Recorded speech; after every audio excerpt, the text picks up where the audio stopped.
markii la isku soo laabtay maalintii lagu balamay in qof walba arrinta uu soo falanqeeyo uu soo diyaariyo wuxuu helana fikrad ah uu soo gudbiyo maalintii ayaa la iskugu yimi oo balanta ahayd sirdoonadii oo dhan khabiiradii baaritaanka kuwii caafimaadka intaba way isku yimaadeen waxaa la isugu yimaaday in gabadhan dilkeeda iyo dadkii hore loo dilay iyo dadkii guriga ka guuray intaba in arrintooda la falanqeeyo si xal loogu helo kiiskan in badan ay arrintii iska daba jiitantay waxaa loo yeeray dadkii ugu khabiirsanaa ee sirdoonka ahaa ee mar waliba kiis walba loo dhiibo ku guuleysan jiray markii loo dhiibay kiiskaas wuxuu ku noqday kiiska uga adag ee xalka loo la'yahay oo in badan iska daba jiitama runtii waxaa dhacday markii la garan waayey qofkan bokoska dadka ka garaacaya la dhahaya aniga ayaa wax dilay haddana saacadihiisii iyo dhalinyaradii iyo dadkii meesha bokoskaas soo maray kaamirada soo sheegtay wax isku beegmay markay noqon waayeen askartii kiiskan wuxuu ku noqday kiis cajiib ah meel loo raacana loo la'yahay runtii gabadhii waxaa lagu dhahay adiga waxaad warbixin dheer naga siisaa dadkii guriga degnaa iyo dhaqankooda iyo waxay samayn jireen iyo meesha ay ka shaqayn jireen waxay dhaheen dadkaas aniga waxaan ku ogaa dad wanaagsan oo isjecel aan xumaan garanaynin oo aan inta aan ka arkay xumaan la'aan aan ku arkayay waxayna ka shaqayn jireen bangiga dhexe ee dalka marka sirdoonkii way soo baxeen waxay imaadeen meeshii ay ka shaqayn jireen qoyska guriga iyagoon la ogeyn ka guuray gurigii laga helay 6 meyd iyo qoftii eedana meydka ahayd ee sariirta dul saarnay kadib waxaa dhacday waxaa la wareystay dadkii oo dhan waxay dhaheen anaga dadkaas waxaan ku naqaanaa inay dad wanaagsan yihiin oo aan xumaata aan ku garnayn hadal xunna dad kula hadlay si wanaagsan bay nala hadli jireen si wanaagsan bay noola dhaqmi jireen wax xumaan ah aan ku aragna ma jirto markii la dhahay sirdoonkii dadkii ay rabeen inay sirka helaan oo hadalkaas ku dhahay markay dibadda u soo bixeen ayaa waxa ka soo daba carartay gabar ka mid ahayd shaqaalaha bangiga waxay tiri dadkan inta badan been bay idin sheegeen dadkaas waxay ahaayeen dad mar walba isku dhacsan isku buuqsan inay kala tagaana raba hadal hooskeedu wuxuu ahaa ma hadalkay mar walba gabadha dhihi jirtay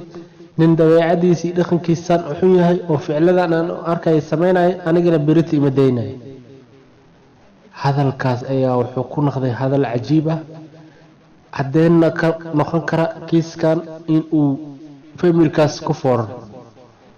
waxay dhaheen waxaan doonaynaa waraysi badan inaan kula sameyno balse laakiin inaan ka tagaynaa ama hadir waan ka tagaynaa waxa isku soo noqon doonaa muddo yar kadib gabadhii ay soo laabatay shaqadeeda ay ku soo noqotay kadib waxaa dhacday in ay sirdoonkii tuhunkii ay ka qabeen familkaas uu sii xoogaysto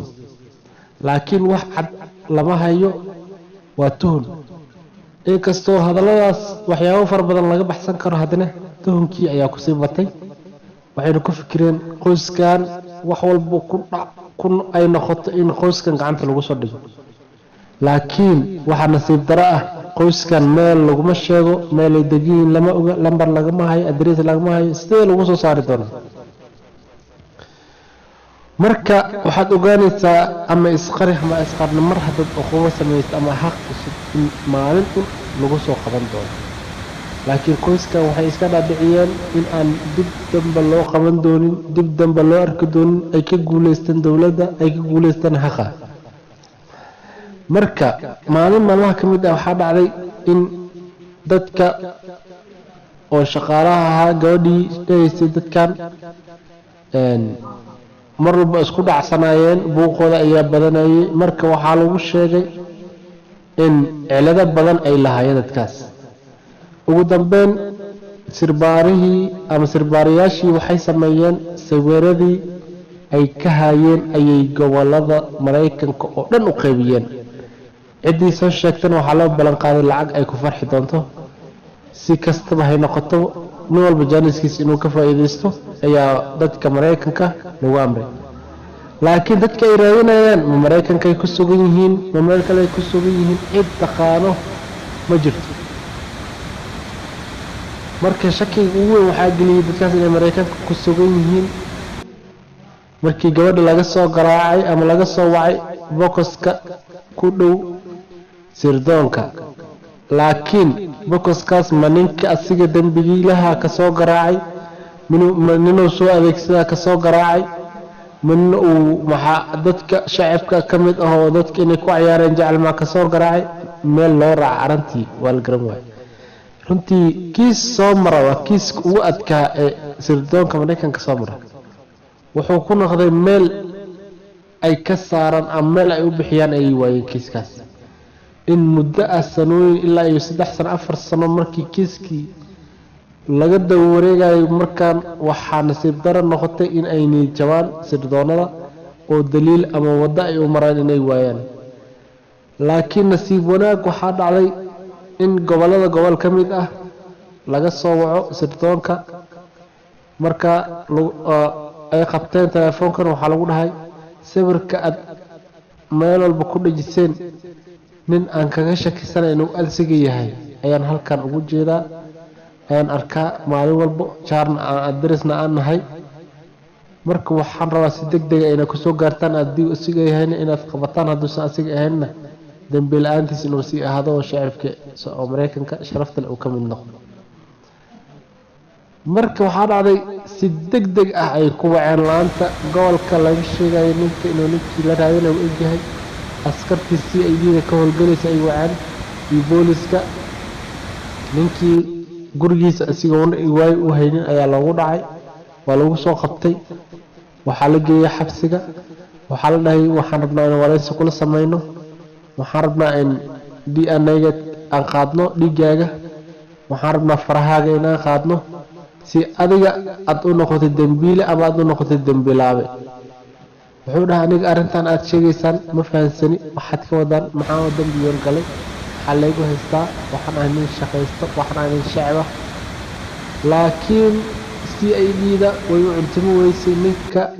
sawirkiisa la dhajinayay iyo ninkan aad ay isugu egeen